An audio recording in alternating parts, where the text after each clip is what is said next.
reception was held, and the venue was quickly enveloped in a festive atmosphere.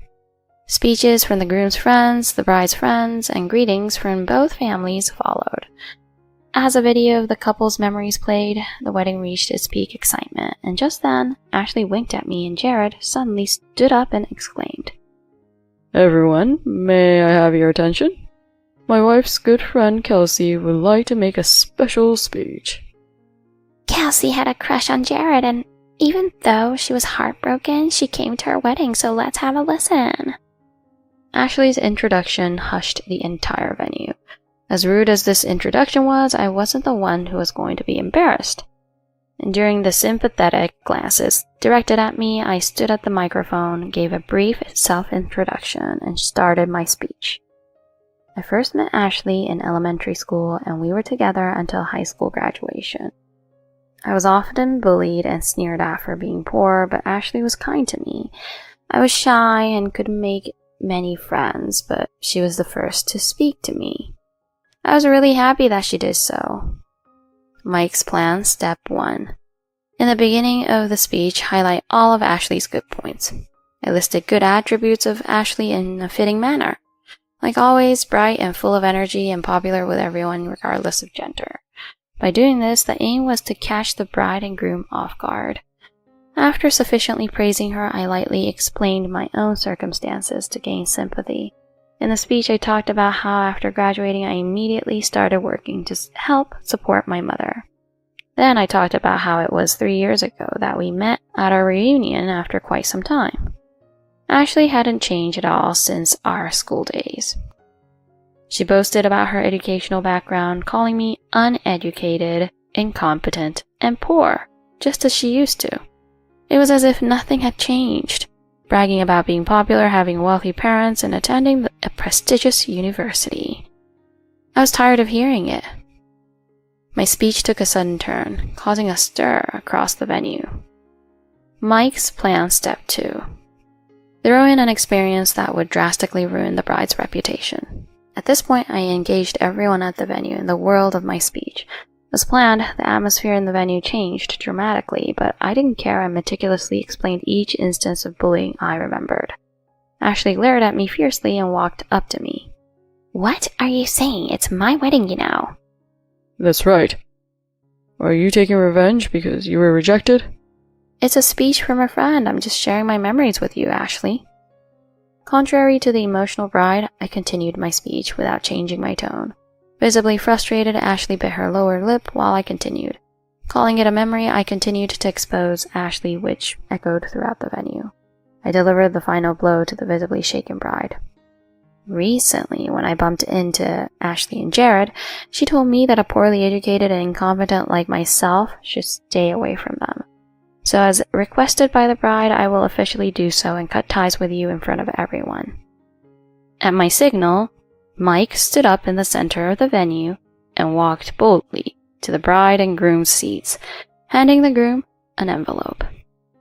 The groom slowly opened the envelope and took out a paper which read, "Notice of contract termination. From now on, may you two be happy forever in a new environment."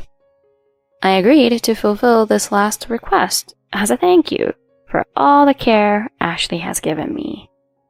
I wish you both the best. Congratulations on your wedding. That's all from me. As I finished my speech, the main couple stood up, trying to detain me.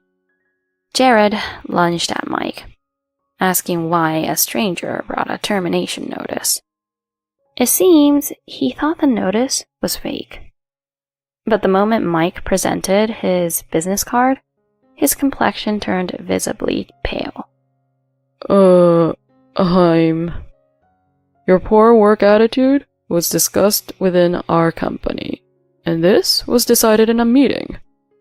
Now, Kelsey can cut ties with you two, killing 2 birds with 1 stone." "Kelsey?" "Kelsey, our area manager and my girlfriend. You said you were just a part-timer." "You liked Jared, didn't you?" I never said I was a part-timer or that I liked Jared. At Mike's sudden confession, the two were speechless. It was a natural reaction, as both had misunderstood that I was just a part-timer and liked Jared. Our bold revelation prompted Ashley's middle and high school classmates who attended the wedding to stand up and confess one by one that they too had been harassed. As this went on, a shocking thing was revealed. As rumored, Ashley, after graduating from a prestigious university and getting fired from a major company, was back working in the bar she had worked at during university. Jared's parents were lied to, believing she still worked at that major company, turning the venue into complete chaos. In the end, the wedding had to be suspended, and the couple had a big argument.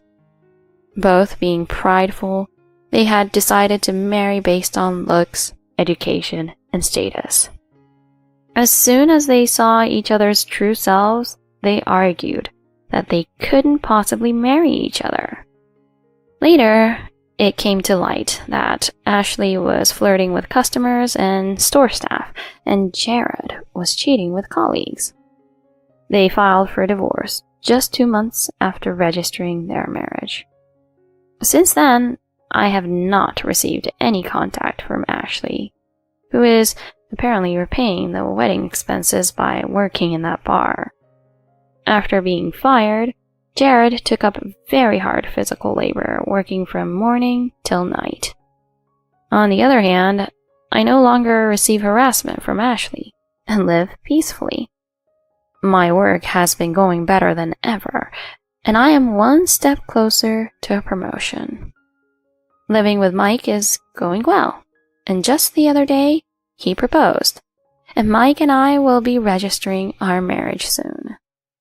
Having Ashley and Jared as negative examples, we discussed again to support each other without lies. I am grateful for the love given by my mother, sister, and Mike, and I will continue to cherish this happiness.